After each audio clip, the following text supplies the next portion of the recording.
Hey everybody, this is So Heidi, and you're listening to the Successful Fashion Designer Podcast. We all know that the fashion industry is brutally competitive and it takes loads of hard work to get ahead. The problem is that everyone's secretive and tight-lipped about their ways. After working as a designer and educator for over a decade, I wanted to help break down those barriers and bring you valuable knowledge from industry experts, and this show is exactly where you'll find that. Whether you're trying to break into the fashion world, make yourself more marketable, launch your own label, or become a successful freelancer, we'll help you get ahead in the cutthroat fashion industry. This is episode 48 of the Successful Fashion Designer Podcast, and today I'm chatting with Elle.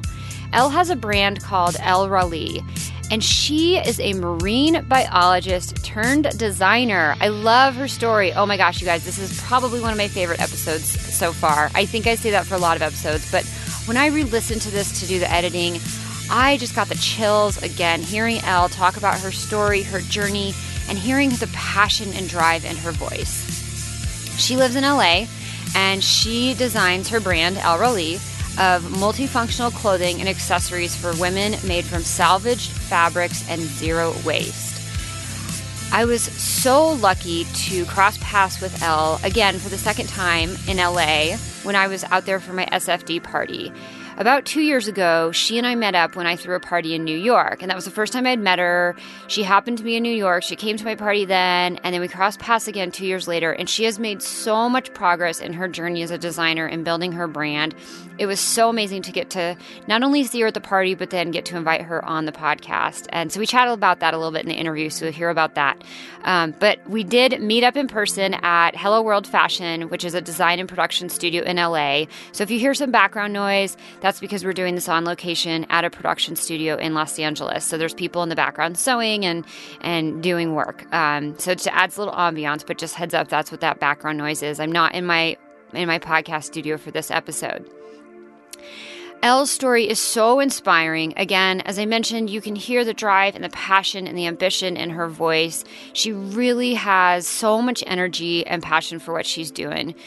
I admire her on so many levels. One is she's taken her journey one step at a time. She's been very deliberate and gone very slow in making sure she is creating a product that she really loves and that she's in line with her goals and her visions and making sure to stay true to what she really believes in.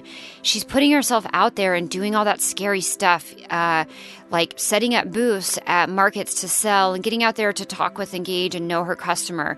And she's built so much in the last 2 years, really gotten to understand who she's making product for, why they care about her product, why she cares about her product, and has gone so slowly and deliberately in her journey. And I love the patience that she has with that. Now, if you happen to be in the Los Angeles area in the end of April, specifically April 28th and April 29th, Elle is going to be having a booth at the Jackalope show in Pasadena, which is right near LA. So definitely go check her out, meet her in person, say hello to her. She is a phenomenal human being and a wonderful woman, and she's just great to chat with. She loves having conversations and talking shop and talking about, what inspires her. So definitely check her out at Jackalope if you're near LA in the end of April. And I also want to give one little extra plug out for her product. I own a couple of her pieces, and they're fantastic. We put a video and some pictures in the show notes of one of her designs, her MFS. She talks about it in the show, so I'll let you guys hear about it then. But we put a little video in the show notes to show you exactly how this works. I own 2 of these shawl scarf combos, and they're phenomenal. I absolutely love the product. So definitely check that out. Thank you guys so much, as always, for listening. If you like this podcast and if you want to get more people listening to it, everybody always tells me how great it is. So let's all rally and get more people listening. Here's what I'm going to ask you to do today. Hit pause on this episode really quick and take 30 seconds to share the podcast, this specific episode or another episode that you love, or the podcast in general, in a Facebook group that you're part of. So maybe it's a fashion group, maybe it's a business female women entrepreneur group, or whatever it is, a group that you're part of in Facebook that you think they would enjoy this show. Take 30 seconds and share it. I'm sure everybody in there would be really grateful, and I am always grateful when you guys help spread the word. Now, let's jump into the interview with Elle. As always, to access the show notes for today's episode, visit sfdnetwork.com/48. Cool. And the podcast? Good time. Are we done? Is that it? That was great. That was easy. Okay, so we are here in this awesome design and small production studio in downtown LA, and we got to hang out last night for the second time, and now for the third time sitting here. We met like 2.5 years ago in New York at a party, and here we are again at the second successful fashion designer party, and that turned into you coming to be on the show, which I am so excited to chat with you and hear about your whole journey, because I know parts of it.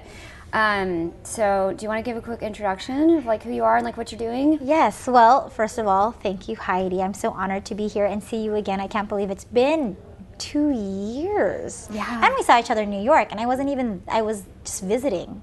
And prior to that, I was in Hawaii, and then now I'm in LA. So it's kind of crazy how we've reconnected, and to be able to talk like this, I think is so great. So thank you for having me on the podcast. Well, my name is Elle, and I'm an eco-fashion designer. I have a company called Ellerali that has a vision to recreate the created by upcycling fabrics and recreating style that's functional, comfortable, and environmentally responsible. And so I've been doing it for about 2 years now, and it's been an amazing, exciting journey with, of course, bumps along the road, but it's definitely something that I really believe in and I'm excited to share with the world. Yeah. So thank you for having me. Thank you. I'm really excited to chat because, like I said, I know bits of your story, and I own a couple of your pieces, which I absolutely love. But I remember when we first met in New York, you were wearing this amazing dress, and I was like, this is so cute. I love this. And I'm like, where can I buy one? You're like, they're not available yet. But then a little while later, you started posting some stuff, and I got one of your multifunctional scarves, which I want to talk about that. But like, give us a little backstory. Like, did you go to school for fashion, or how'd you really get all this started? Okay, great story. This is going to be kind of crazy, but I'm actually marine biology. What? I know, right? So I graduated from UC Santa Cruz with a degree in marine bio, and I was working with cetaceans, dolphins, and I was working with not walruses. I wish I was working with walruses. They're amazing animals, but otters and sea lions. And I went to Hawaii for marine bio, and was working in rehabilitation and education and research. And it all happened where I was doing beach cleanups, and I was doing oil strandings, and I was realizing, oh my gosh, there's so much pollution in our environment that we're so unaware of, and our environment is definitely at risk from what we're doing unconsciously, I feel, to the oceans. And so I have no degree in fashion at all, but my mom growing up used to sew a lot, and so I would watch her, and she bought me a sewing machine when I was in Hawaii, and I started sewing, and I fell in love with it, and I was like, wow, I'm actually kind of good at this. And I started taking material that I found around the house and just repurposing it and coming up with all these ideas. And for the first time, I was like, wow, I can actually create stuff that I really want. And so that's how kind of sewing came in.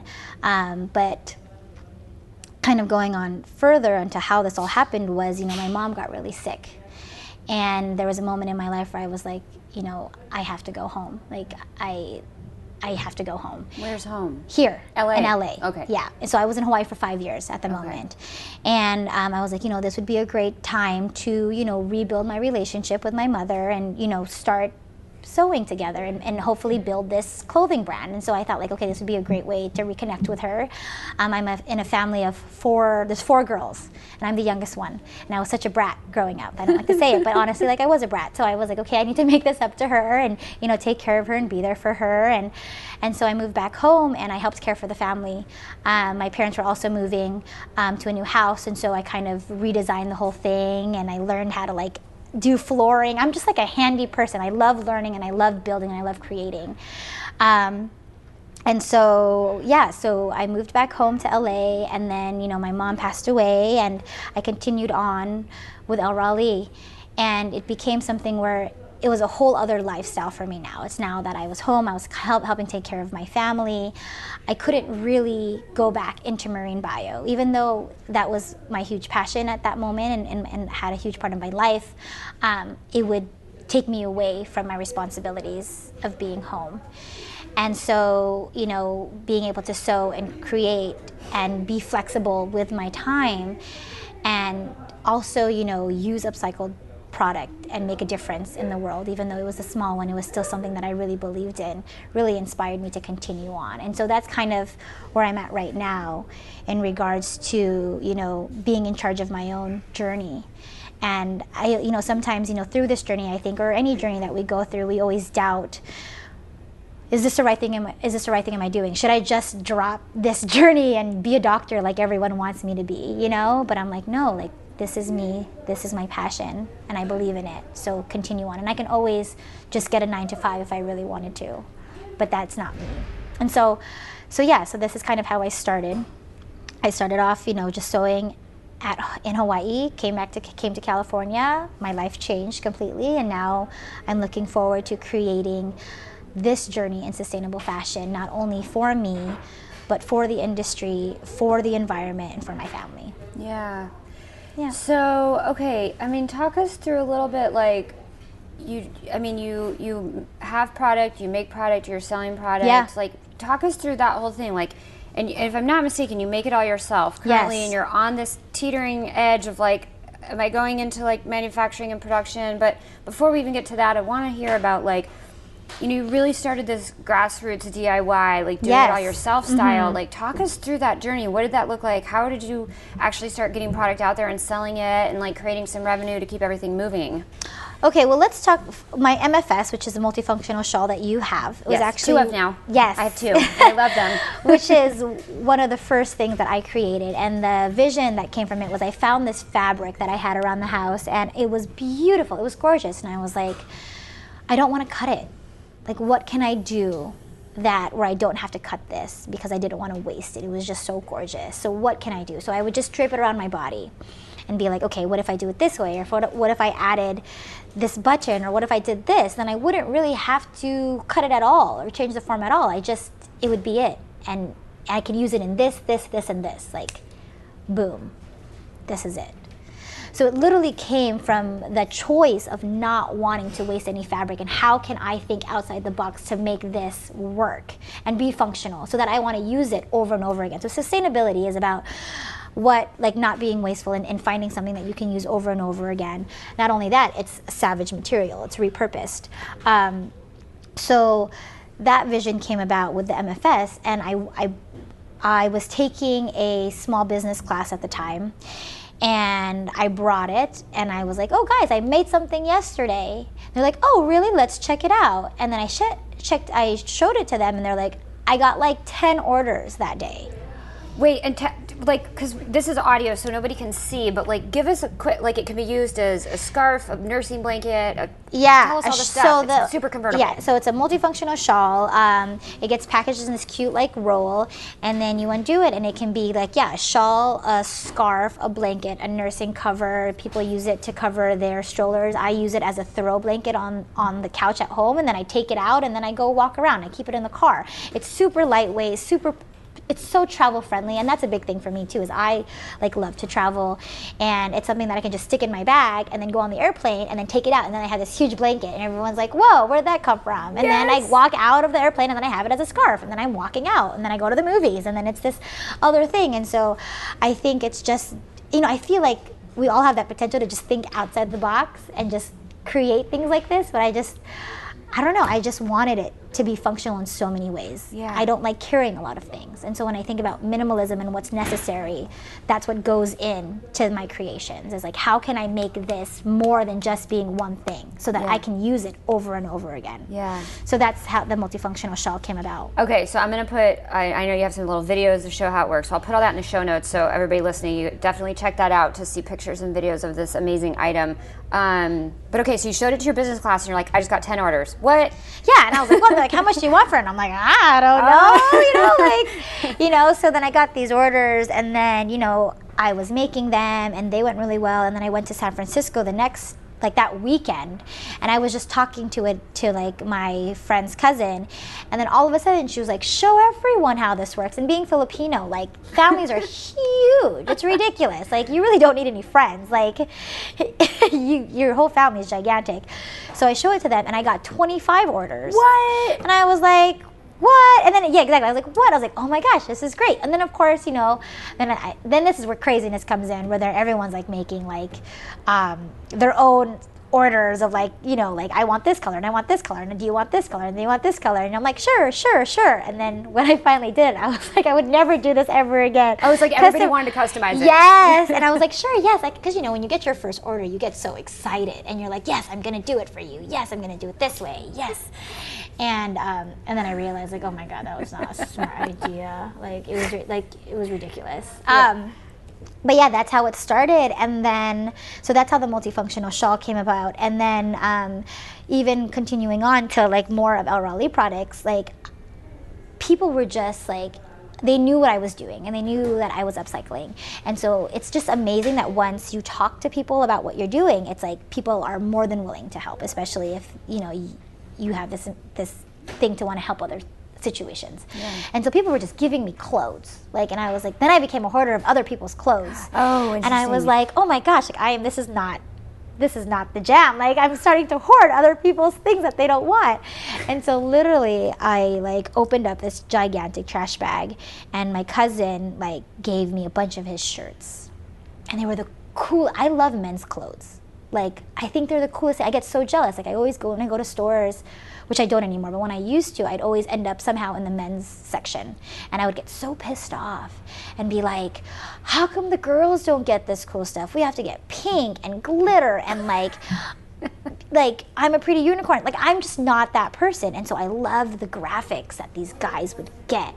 And so when I got all these shirts, I was like, oh my God, these are awesome. And it's so sad that these graphics are never going to show light ever again. Like, these artists make these things and it's so inspirational, but then when it's done, it's done. And then what happens? It goes into the landfill. Like, why?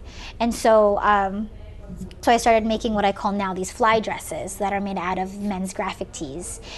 And I was like, okay, how can I make this cooler? And I'm very like relaxed. I like to be chill. I like to be comfortable, but I also like to look fresh and dope and different. And I love pockets. And I always get mad that women's clothes don't have any pockets. Like, that's ridiculous, Like, why do we have to suffer like that? Like, why don't we have pockets? And not only that, we get constricted by our clothing where we feel that tight clothing makes us feel sexier. Like, why can't we look sexy, like, or just feel sexy without having to show any skin? And so all these things came about when I was creating this. And so I recreated the fly dress. And I was like, how can I even make this better? I made it reversible. So you can wear it. Yeah, you can wear it. It's reversible? Yeah, you can wear it like front or back in that way. And then, you have your deep pockets and you can bring it up and you can bring it down. And it was just such, like, I thought. And then I made it zero waste. So not even like thinking about like, okay, how can I make it made out of upcycled clothing? How can I push that further and make it zero waste? So when I designed it, I made, the pockets of the dresses are actually the sleeves of the shirts. Oh.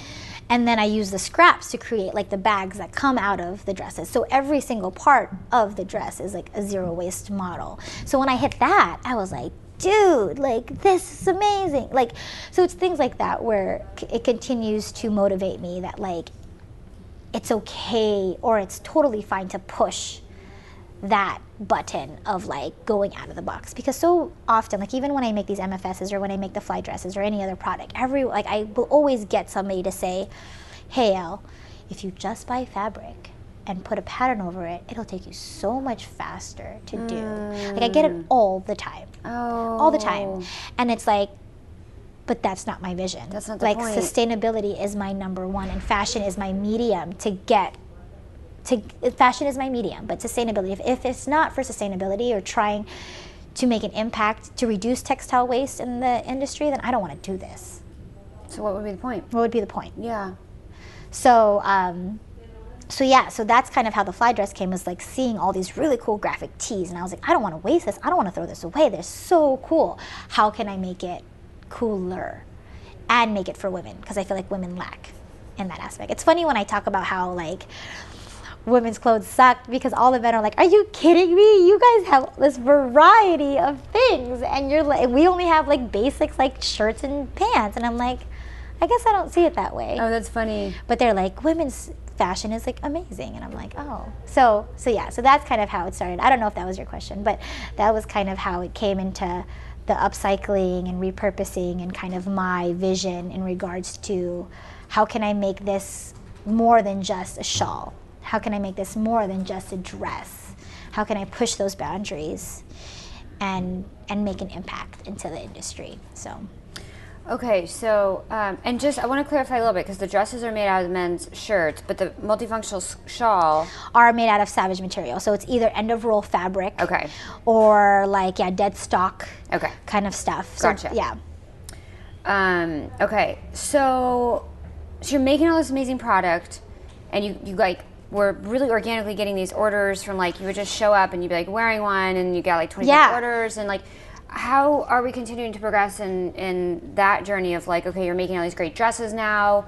How are you continuing to like get yourself out there and push this and build? And I thought, I think like your story where how you met me and you're like, I love your dress. Can I get one? I'm like, oh, it's the only one. Like, I only have this much fabric. It's savage fabric. I can't remake it again. And that was the situation that I was hitting. And it's still a situation that I'm hitting is like, well, a lot of the things are one of a kind. And I liked that it was one of a kind because it actually, one, you're the only one that has it. Two, it talks about really sustainability in regards of if you're the only one that has it, then you are more prideful to have it and you'd want to wear it more. And so it's kind of this whole story behind, one of a kind products and handmade and all that stuff. But as a business, it really does push you back in regards to how can you grow in that aspect. And so like right now I'm kind of, so in regards to scaling or kind of making more product is now it's like, okay, now it's reaching out to places that have like that have leftover that they can't use. There's so many, like right now one of my journeys in this is like there's so many factories out there or like screen printing companies that, like for instance this dress that I have. This is something that you're wearing right now. Yes, it's called the I Am Stronger dress. And what it does is it, talks about human trafficking. And it's from this company called Outland Denim. And they are an amazing company that spreads awareness about human trafficking and gives jobs to victims of human trafficking. So they made these amazing shirts that are quoted from these victims, but not only that, spread facts. And there was a mess up in the screen printing. So they couldn't sell it and they couldn't use it. And so I went to an event and I was so inspired by what they were talking about. I met the owner named James and he was like, hey, I have all these shirts that we can't use. Do you want to take them? Otherwise, they're just probably going to get thrown out. And I was like, yes, of course I'm going to take them. Like, I don't want you to throw them out. And so we made these dresses that, just talk about like human trafficking and spread awareness about it. And the crazy thing, I really don't believe in coincidences anymore, is the crazy thing is when we were making these dresses, I was researching more about human trafficking and the issues that are going on with it. That day that I was researching it was National Human Trafficking Day. Wow. And then that month was Human Trafficking Awareness Month. And I was like, what? Yeah, like what? So these shirts in particular are not men's shirts. I think they're actually women's shirts. But the point is like it's fabric that got messed up somehow and is unsellable and was probably going to get thrown out. And to recreate it into something not only upcycling but a message is kind of what Ellerali is all about. And so I'm excited to continue this and work with other organizations and work with other big, right now we're in a movement, I feel like, of transparency in the industry. But not only that, so many different topics that we were so scared to talk about before. And so why not all work together and make that difference together? So yeah, I don't know what your original question was, but I don't even remember either. But okay, I think I know. So like, for example, this dress, you got a batch of shirts. So then you were able to say, I can make 10 dresses. Yes, exactly. And so they're still like all amazing and unique in their own little way, but it makes it a little bit easier to then, okay, have a batch of 10 or you're not just super one-off. Yes. Which like is, but I think the original point you were saying is like that as a business feels a little bit hard to scale maybe, or even, get out there and like sell. So is that kind of the direction? Yes, so now so you that can is. partner with these other organizations, take their leftovers or their scraps, or I don't know if I'm using the right words, but yeah. No, that's exactly. Yeah. So for this dress, I think we only have 10 of them. Okay. And I like that idea. Yeah. You know, because it really is like, I think when people choose fashion now, or like, you know, with fast fashion and everything, it's like, it's such like a no-brainer. People are like, oh, it's $5, sure. Let's just get that, you know, and then they don't ever wear it. And so I like the fact that like it really is a purchase that not only do you believe in, but there's so many other variables that come into it. And if there's 10, then it really is unique in itself. So that's kind of what I'm doing is, yes, now I'm making dresses in smaller quantities instead of, you know, that one-off, because it is hard. Because I wear everything that I make, and so it's hard when people are like, I love your dress, and I'm like, thanks, and I'm like, where can I get it? And I'm like, that's all I have. You know, so one, I should stop doing that. But I love and as, you know, a maker, there's something really amazing about having a vision and creating it and having it come to life. And I think that's one of the best experiences to ever have, is to do that in any field, is to have this vision and watch it come to life. Yeah. So it gets me really, and then people to recognize it and be like, hey dude, that's really cool, where'd you get it? And that's what happens, also that validation when I do walk around with my clothes, is I get stopped a lot. Is that mostly how you sell your product? Yes, that was like your question. Your own body, exactly. Literally. I am the best marketer. So every time I make something and I'm like, okay, this needs to sell, I just walk down the street and somebody always stops me. I love this so much because I've actually had a couple other people on the podcast talk about that, and it's funny because some people wear their stuff just naturally because they like to wear it, and then other designers like weren't wearing their product, and someone would say to them, why don't you just start wearing your own product? Like they would actually have to give the designer that advice, and they would start wearing it, and they would start getting orders just from like, oh my God, I love your dress, your shirt, whatever. So it's interesting. I mean, for you, it was just like came super naturally. Obviously, you love your product. It's fantastic.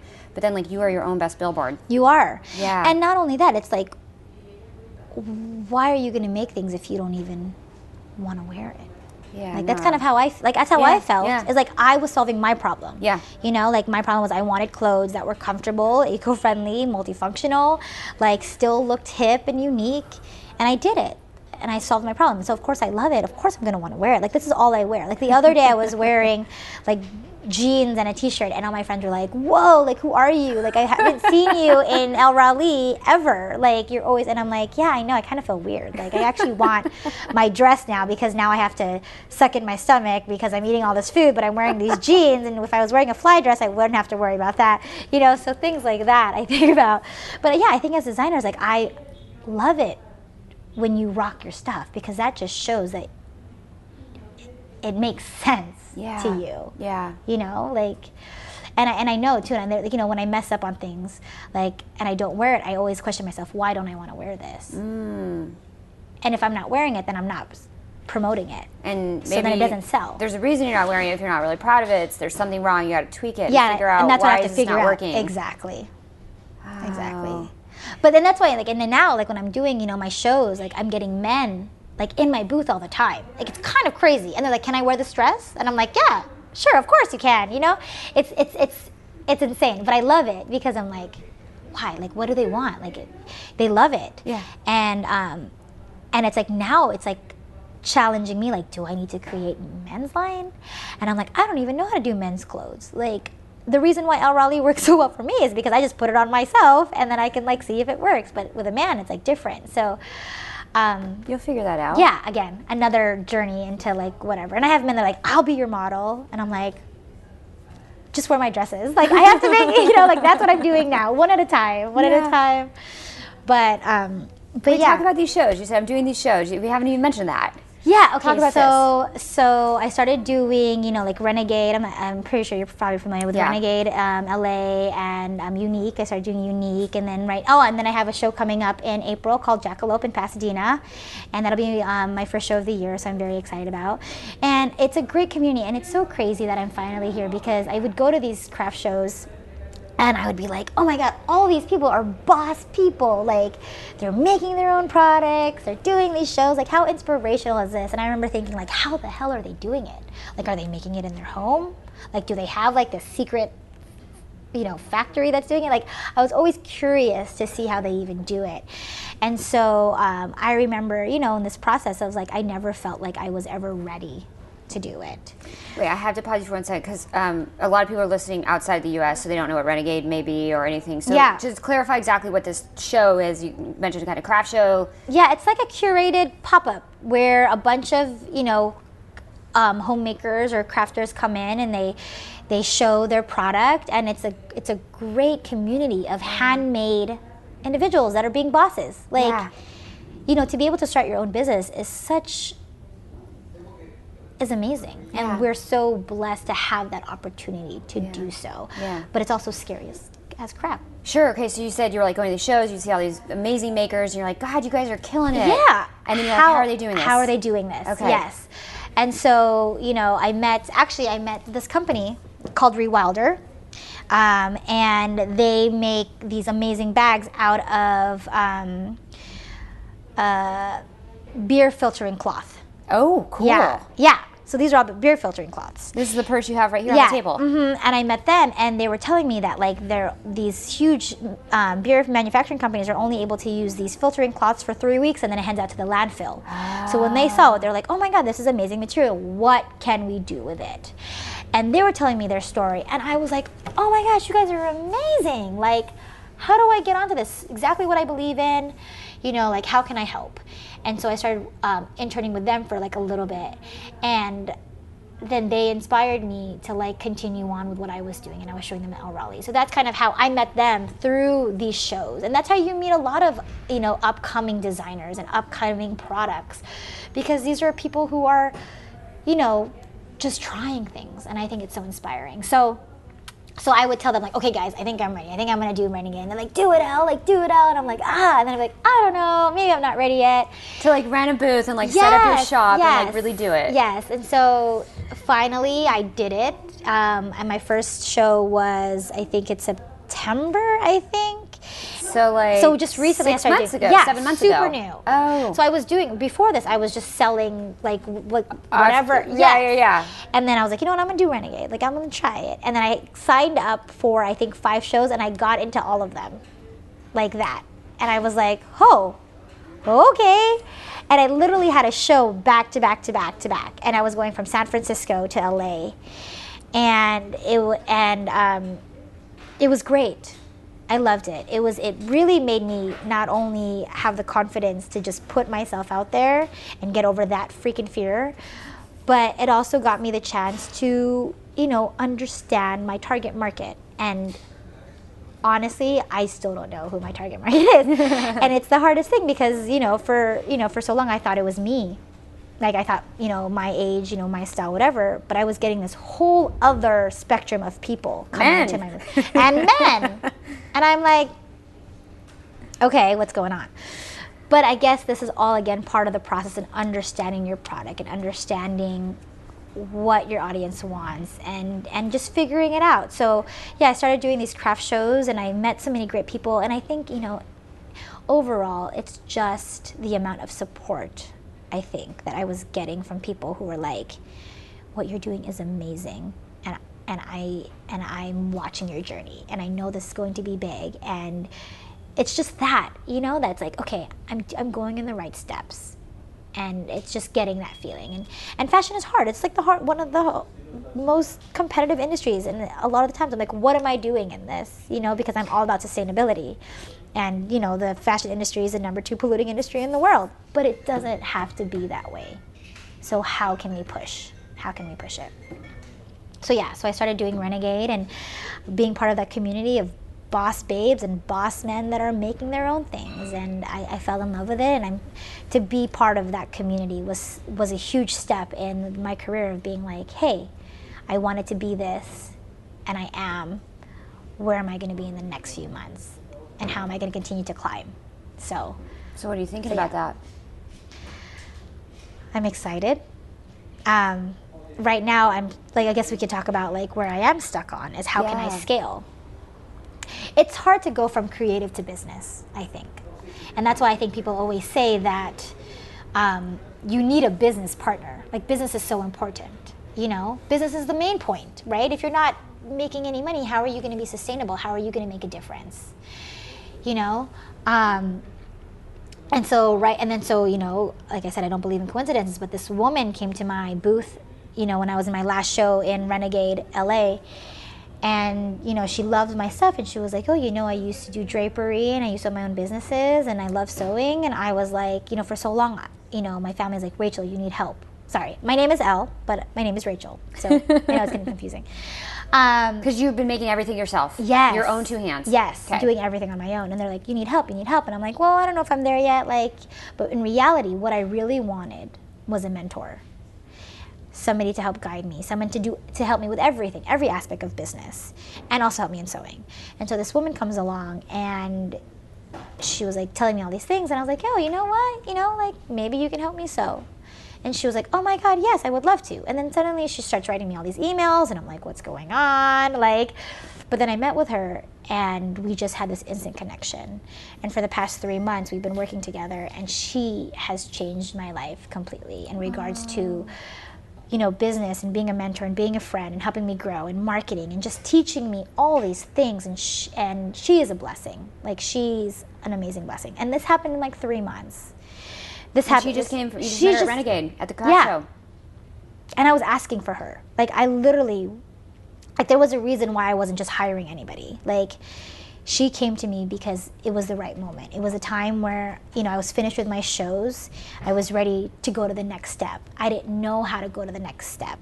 And she was right there, who believes in my dreams, who believes in what I'm doing, is all about sustainability, who knows how to sew, who knows how to run a business, you know? And so it's like, I know I'm going in the right path because it's coming to me, like us, like it's coming to me like authentically. Like, I'm asking for it and I'm searching for it, but it's also coming so naturally. And so, so yeah, she's been a huge blessing in Ellerali, and I'm so excited to see where we're going next. And so that's where we're going now, is like, okay, how can we scale this, but also making the right decisions with the company? So that's the hardest part, I think, right now, is moving from, okay, now we know we got something, we got an audience, we got people who want it. Now, how can we give it to them in a way that works for us as well, without going too much? And like last week, I met with like 4 manufacturers. And even though it was exciting to meet and be like, oh my gosh, yeah, you want to make 500? Awesome. Like, am I there yet? Probably not. Like, I can still sew by myself and still make it viable, you know? I'm still learning my niche market. I'm still learning all these things. And I just have to understand that, like, this is a journey, and just to be happy with it. And I don't, even though a lot of the times I'm like, I'm too slow, you know? Like, maybe someone's going to do this already and it's going to be last season.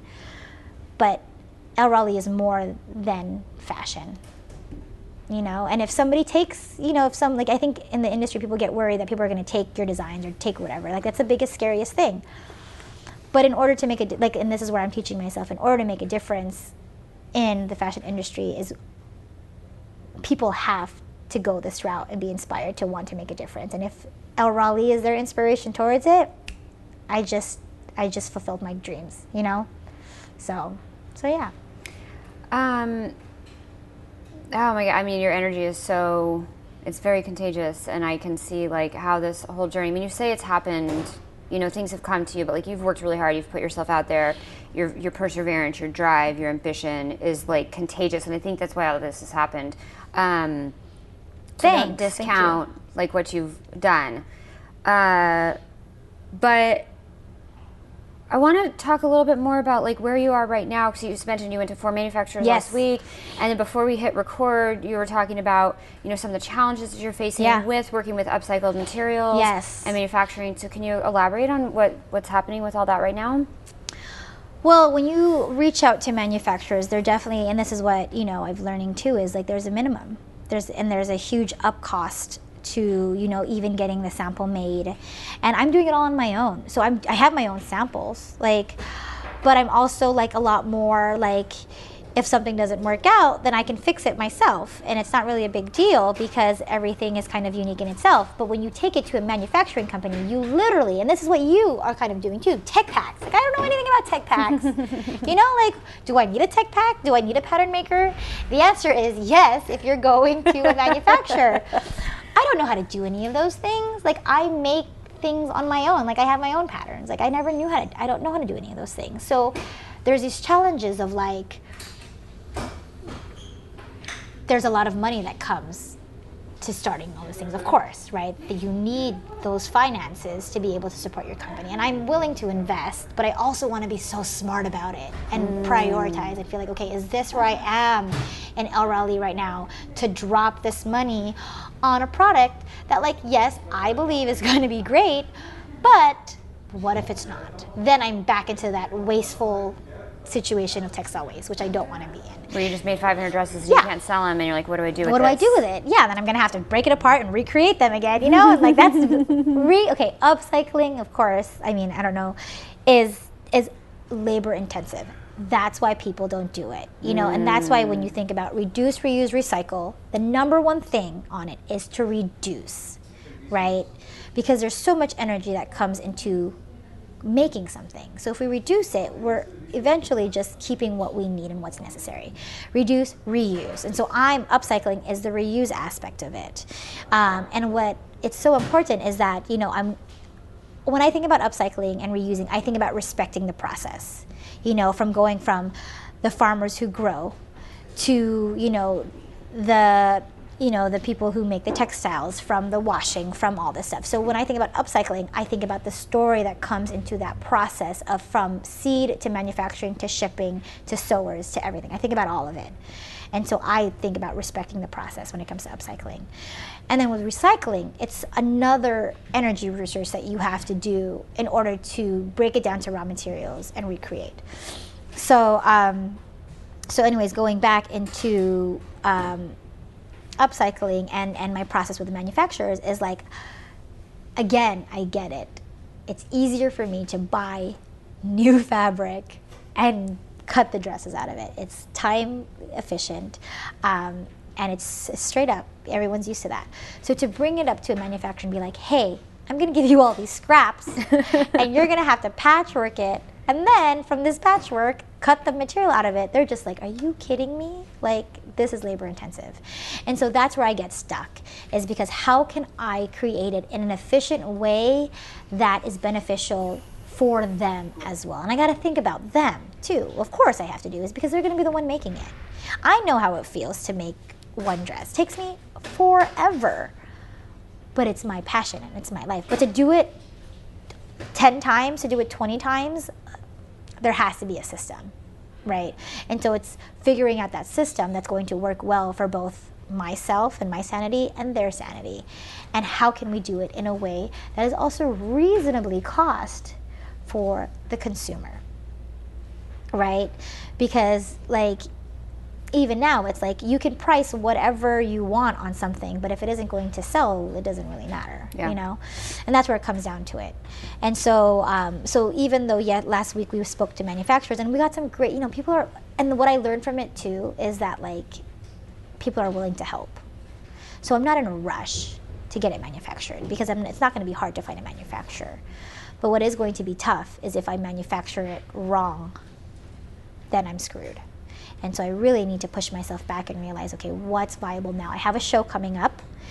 I can make all those dresses for those shows. And then from there, use my, my target market and do a survey and be like, okay, what dress sold the most? What colors work the most? And then from there, maybe do a pop-up. That's kind of our next step. We're planning on doing a pop-up, which I think is very exciting. Yeah, that is. Because to be able to and I love shows, and I love seeing your vision come to life. So to be able to create a pop-up about your brand and your vision and to see everything that you've worked come together, I think is, again, one of the most amazing, feelings in the world. So then do a pop-up, and then again, do the same thing. What dress works? What do people want? How does this go? And then do a timeline and prepare for manufacturing. So that's where I'm at right now. Is as much as it was really exciting for me to meet these manufacturers and then being like, okay, yes, we can do this, I had to step back and be like, okay, where's my priority? Do I even have the funds to sustain myself in regards to creating all these dresses? Do I even have the materials to provide for them to make 500 dresses? You know, it's like all these things. And then again, is that really what my vision is? As exciting it is to be this big company, I have to always come back to my foundation of what is my goal here, what's my purpose. And I get scared, and that's what scaling scared me for a while, was, am I just going to be like any other big brand company that just makes clothes to makes clothes? Like, I don't want to be that. So again, reassessing my foundation and my goals and my views, and remembering that, like, it's okay to scale, but to not lose yourself while doing it. So again, finding the right, and I hear this a lot with any big business, is finding your team is the most important thing. And for so long, and even now, I feel like I can still do it on my own. You know how crazy that is? I mean, you do it, but it's insane. Like, you know, to run a business and do social media and do all your, you know, you're doing your blogging now, you're doing your podcast, you're editing it all. Like, I'm doing that too. And I'm making all my clothes. And I'm like, and I'm doing life, trying to help my family out. And I'm like, oh my gosh, like, this is insane. So I'm realizing through the hardships of, like, I can't do this on my own. And it's so important to find the right team and to not just go for the next new person that wants to help you out because they want to help you out but don't give 2 cents about what you really believe in. So again, that's my hardships right now, is figuring all that stuff out and realizing that, like, it's okay to not just jump on it too fast, that it'll still be there tomorrow. And that people, if you just believe in yourself and believe a lot in your journey, like, it'll happen at those moments. So a lot of it is just trusting. Yeah, but like, you're still, I mean, I love your mindset on this, because you're still moving forward each day. You're still making progress. You're going to do your next show. You're going to do a pop-up. And it's like each step is a stepping stone to learn how to do the next one a little better. Yes. And so you're like, you know what, I met with these manufacturers.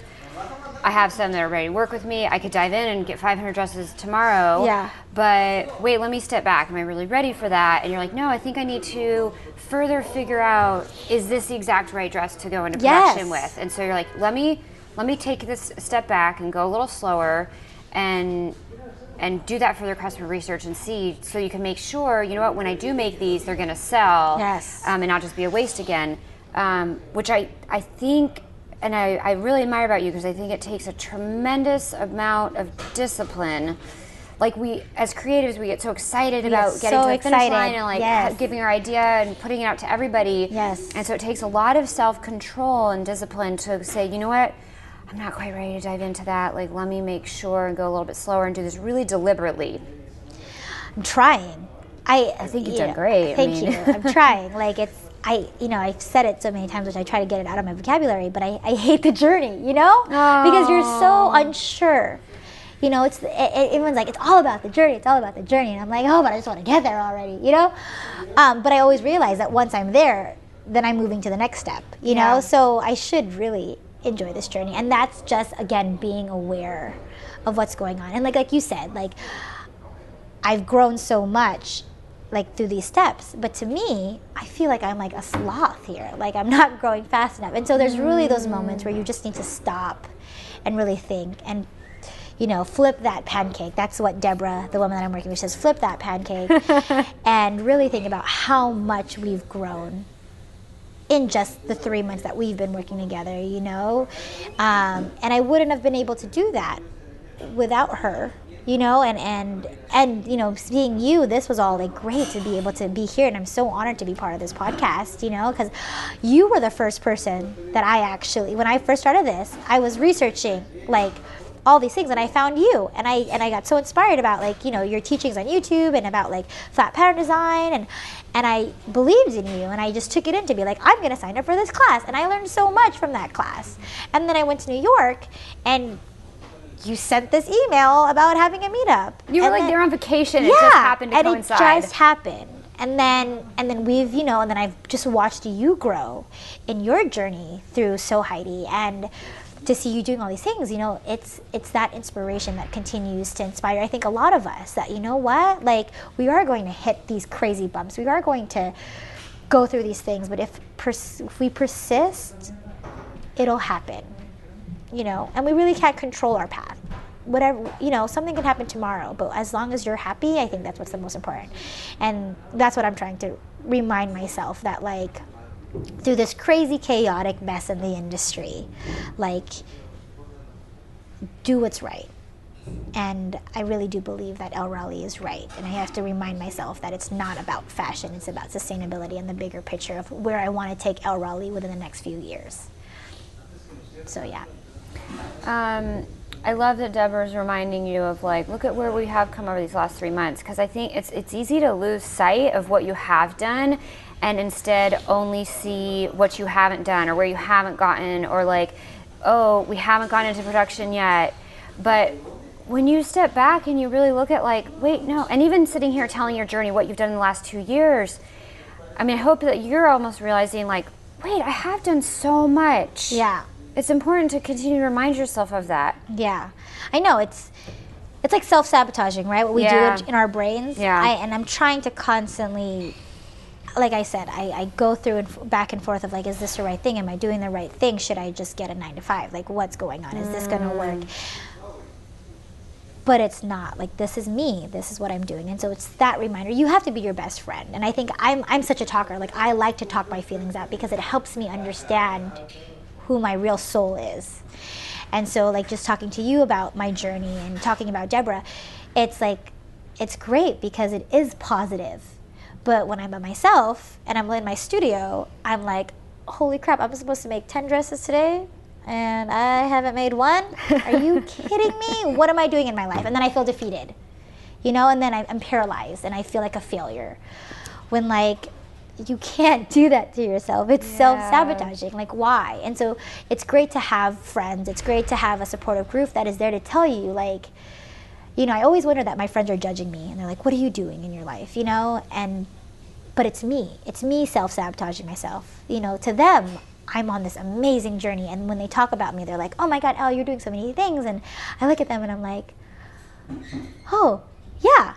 Yeah, you're right. Yeah, I can do this. I can do this. You know? So it's good to have those positive people in your life, and I only hope that I'm that positive person for them as well when they go through these self-sabotaging things in their life. But we don't need this. We don't need this stress. You know, we don't need to feel that we're in competition with anybody else. Like, what's most important is what we're doing, and if it's right to us. And you know, I think you're doing amazing with what you're doing. Thank you. And it's so inspiring to kind of see you grow in so many different levels of like, it's scary, you know, it's scary to be uncomfortable, but it's how we grow. Yeah. Yeah. Yeah, and it sounds like, I mean, a lot of the people that you've met and the support network you have has come from you putting yourself out there and doing some of these scary things. Like you said, you were really scared to do the Renegade shows, but you just went for it and you got into like 5. And, and you did them. And I want to like really emphasize that point because, you know, I'm part of some mastermind groups and some support networks, and like I couldn't do it alone. Like I've got people around me who like pick me up when I fall down flat on my face, or I just want to crawl up in a ball and be like, what am I doing? Ah, it's terrible. It's terrible. But, and like people ask, and maybe they ask you too, me all the time, they're like, well, where do I find a mastermind group? How do I find a mentor? And I'm like, man, you know what? Like, there's no answer. You don't like go out and hire somebody. You do the stuff that scares you. You start one little piece at a time. You start making these dresses. You wear them. You go out. You put yourself out there. And those things, they happen and they come. But, like, you can't do it from just sitting at home thinking about it, or sitting online and thinking about, where do I find a mastermind group? You don't Google that. Yeah. And it sounds like you've been able to build that and that support network, which is really a group of friends, not even a network. It's your group of friends through going through some of those scary things, putting yourself out there one stepping stone at a time. Yeah. And it really is putting yourself out there. I mean, you just saying that is like, that's it. It is. Which is the scariest thing to do. I mean, me just signing up for a show, like everyone's like, you should do a show, and I'm like, I'm not ready. Like even this, like when you texted me this morning, I was like, I don't think I'm ready.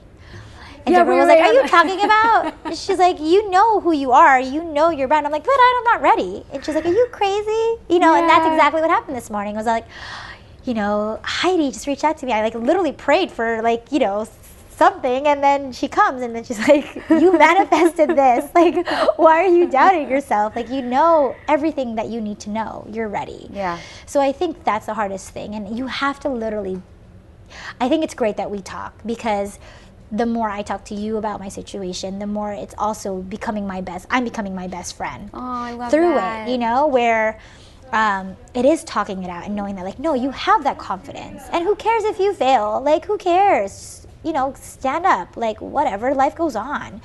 But it's putting yourself out there and starting those shows and doing those shows and signing up for all 5 of them and getting into all 5 of them has led me to meeting so many other people with the same drive and the same goals, and who want to support me and who are writing about me. And I'm like, wow, do I deserve this? You know, it's like those things where, like, do I even deserve this? And it comes to the point where it's like, yeah, dude, like, take it and run with it. Like, why do you have to be so, like, hard on yourself?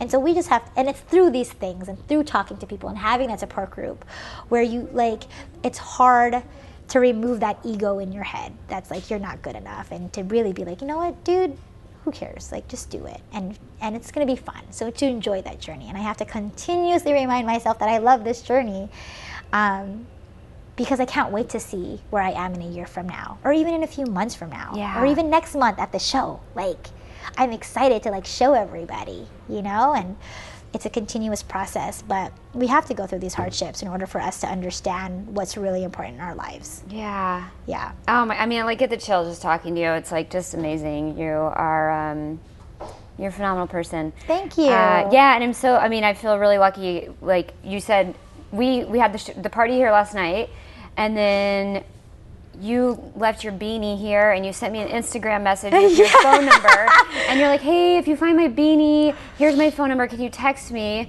And I texted you, I was like, I didn't find your beanie, but do you want to do a podcast crazy interview? awesome. I was like, we were just chatting last night, I really enjoyed our conversations, we had like 5 or 10 minutes to catch up, and so it was like, oh, this just fell right into place. And it's so funny because to me you're like way beyond ready to sit down and do this interview, but your first thought was like, well, I can't do this, I'm not ready for this, Yeah, you like self-doubt yourself, self-sabotage. Exactly. But you just say, you know what, I can't let that control me, I'm going to go and do it, and we have to do that, and we're here. So it's really magical being here with you. I want to talk about one other thing that we chatted about before we hit record, and this is something that I've had conversations with other people about in regards to the upcycling space. Yes. Like the logistics of how do you know if the fabric is clean, or how do you know what the content is, and how do you put a care label in that, and like dealing with all the legalities of creating and selling a product when you maybe don't know what actually went into it. Yes. Can you share some of that? Yes, I think, because that's exactly what I'm going through right now in regards to what are the legalities in regards to upcycling fabric and not knowing content. And there's so many situations that go into it, because it is the law to know where your fabric's made, and where it's sourced, and of course care and handling. So what I'm learning now, or what I've just, when you kind of said it, was I think the most important thing to do is to be 100% honest about what's going on in whatever your company is. And I think that's a really big movement right now in fashion, which I think is great. Ask questions. Who made your clothes? Fashion Revolution is something that I'm always constantly following, and I love how they're opening that awareness of where are my clothes made? Who's like what's going on? You know? And so to me, in regards to upcycling, I think it's really important for me to spread out like, okay, it's upcycled, it's 100% fabric that I am not sure, or if I got it from somewhere, this is where I got it from. Like right now, the t-shirts, and I love the story about it, is like right now, the t-shirts that I'm making, I have an everyday dress that is actually a new thing that I'm releasing out in the Jackalope Fair in April in Pasadena. You can wear it in 5 different ways. It's like the coolest thing, and you can flip it inside out, it's reversible, it's so comfortable, it's an amazing dress. I love it.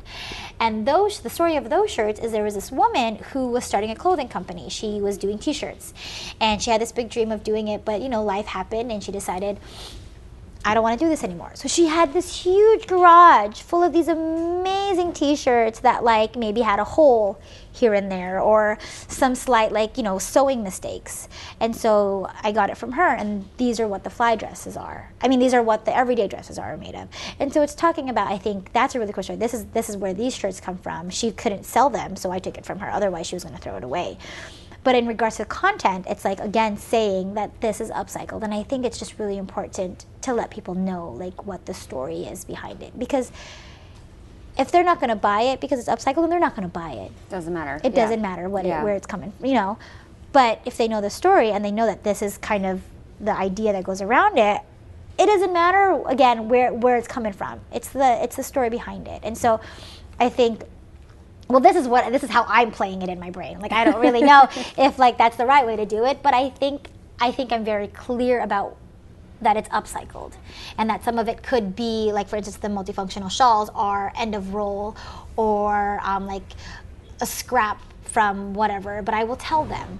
And you know, the shirts are either, you know, like maybe damaged in some way, unresellable, or maybe somebody else owned it and they didn't want it anymore. I think just being very clear. And clothes are clothes. Like, I also think like, you know, I think about thrift store shopping, and like people buy clothes from there all the time, you know, and it's the story that comes behind it. And it's just, I think, respecting the process of clothing making. Like, and I didn't realize it until I started making clothes, where I was like, dude, this is not easy stuff. Like, this is a lot of work.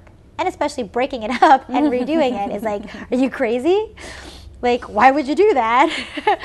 But yeah, so that's kind of what I'm talking about in regards to how I'm kind of troubleshooting upcycling. Like, there's also, like, I'm pretty sure you guys have heard of Zero Waste Daniel. He's from New York, and he's doing amazing things. I have no idea how this man is doing all these things. I look and I watch his videos, and I'm like, there must be like a secret robot, like patchworking scraps together. Because he works with teeny tiny scraps. Like, your scraps are like bigger, 6 by 8 inches roughly and larger. Yes. And you patch that into the fabric, and then you cut that into the dress. Yes. But his are like 1 by 1 inch sometimes, tiny. And he's creating mosaics. Yeah. Yeah, I don't know how he And does how either. is he selling it for that? Like, I am like dumbfounded with how this guy. I'll have to bring him on the show. Yeah, you should. Find out. Yeah, he's amazing. So and his journey is crazy too, because I've watched him before he even got into like Trashes for Tossers, and this is the package, the zero waste packaging company now. And he's been a designer for so long, and he's won so many awards. And I feel like only now is he getting really recognized for Zero Waste Daniel. And so I look at his journey, and I'm like, oh, I'm a baby. Like, I've just got my toes in this. Like, it takes, what do they say, 10,000 hours for you to be an expert in anything? You know how long that is? It's a long time. That's 5 years. Is it? I've never done the math. That's 5 years.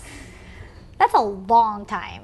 And so to think like I am just touching the surface is scary for me, because I already think I'm a sloth and I'm slow and I'm already out of the game. But I have to understand that these companies that have started, like, they've been in the game for years. The iceberg effect. Yeah. Are you familiar with that? No, can you tell me that? Yeah, so there's like graphics online if you care to look it up. Just look up iceberg effect. But like, all you see is the iceberg on top of the water, which is like maybe this big, like 2 inches big. What you don't see is the iceberg below the water, which is like 20 inches. So it's like, that's all the hard work and the growth and the failures and all the shit that you trudge through. But then the public, the people from the outside, all they see is what's on the top. They don't see all the stuff that came before. It's like what you said with Zero Waste Daniel, is you see what he's done in the last year. It's about the last year he's kind of started to blow up. Yeah. But nobody sees the 8, 9, 10 years before that. Yeah. And so I know, like, just looking at his journey, I was like, man, this guy has been in the game for a while now. And so it's, again, recognizing that, like, and this is great that we're having this conversation, because in a few years from now when we talk again, it's like, okay, well, Elle was here at this moment, you know? And it's those journeys, is these middle sections that people don't realize, that the struggles that come into it. They only see the end. And then everyone that wants to be at that end is pressuring themselves to be at that end super quick. It doesn't happen And it doesn't super happen quick. that way. It doesn't. Yeah. I mean, I always remind people, I'm like, it was like almost 10 years ago that I made and uploaded my first YouTube video. Yeah. And it's rough. It's still up there, but it's rough. And it's like, it takes anything. And I've realized, I talk about this with my dad all the time. He was an entrepreneur. We gab business constantly. Anything in life, though, it's a slow build. Nothing really good happens overnight. And it takes hard work and perseverance. And you've already come so far in the last 2 years, in the last 3 months since you've been working with Deborah. And like you said, where will you be next month? Yeah. Even next week. Yes. Where am I going to be then? Yeah. And then, you know, like just talking to you, it's exciting. But I swear this morning I was like, oh no, where am I going to be in the next month? You know, it's things like that. But again, I think it's important to reset. Today I resetted. This morning I resetted my life. Is to reset and find yourself again and be like, you know what? Everything is going to be okay. Everything's going to be okay. Yeah. So yeah, the industry is insane, but it's so exciting and it's so impactful. I think that's why I'm so in love with it. And it's so creative and it's so inspiring, and there's so many great things about the fashion industry. But I also feel like we can make it better. So why shouldn't we? And I think that's the important take in it. I love you. You're amazing. Anyone listening in LA, reach out to this lady because she is phenomenal. You. Oh, I was like, which lady? I should know who which she lady? is. You. Reach out to Elle. That's so funny. Yeah. Because you're just, everything you're doing, it's, I mean, I do. You're contagious. I feel you right here. In an amazing way. Contagious, that might sound weird. No, your energy, it's just, it's like glowing and yeah. Thank I love you. it. I love everything you. you've done. I'm really proud of you. It's so exciting to catch up 2 years later. I know. You saw me when the first MFS was there. You know, you supported me where I was like, I don't know what I'm doing. And then like, you know, you loved my outfit that one day. And it just, things like that just continues to remind me of like, we were meant to hit each other again 2 years later. And now to have this where you're starting your podcast and you just freaking wrote a book. Like, wow. You know, like it's those things, and like persistence is the key, and to continue believing in yourself. So I admire you and you inspire me, and I'm so glad that I am here with you to be part of this amazing podcast that you're doing. And it's LA. What a great place to be in, you know? I love it. 2 last questions to close out. One, where can people find all this amazing work you're doing? Okay, well, my brand is called Ellerali. It's Ellerali. You can see me online at www.ellerali.com or Instagram at Ellerali. Instagram is probably the best way to reach me. And that's where you can find me. Also, Jackalope, if you're in the LA area, Jackalope is in April, and we're setting up this great booth of new upcycled dresses and shawls and so much more, and it's going to be a blast. So see me in Pasadena, reach out to me. I love to talk about this stuff, and I love people, so networking is my favorite thing. Yeah, seriously, you guys go check it out. It's an amazing product, and you, of course, are also amazing. So just to go and have a chat with you.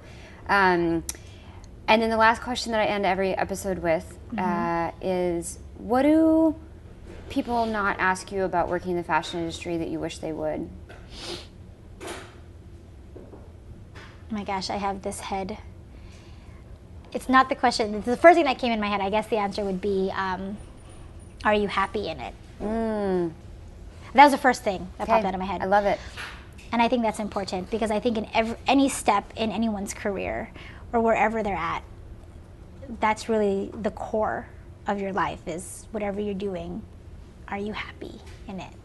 And if you say no, you need to change it. Fix that. Yeah, immediately. And so, am I happy in it? Yes. It shows. I can hear it. Yeah. Thank you so much, Elle. This has been phenomenal. Yeah, thank you so much. I feel really lucky to have the conversation with you. Yay! Yeah. Thank you so much. Thank you so much for listening to this episode of the Successful Fashion Designer Podcast. I really appreciate each and every one of you. Again, Elle will be showing in Jackalope, a fair in Pasadena, right outside of LA, in the end of April 28th and April 29th. This is 2018, so depending on when you're listening.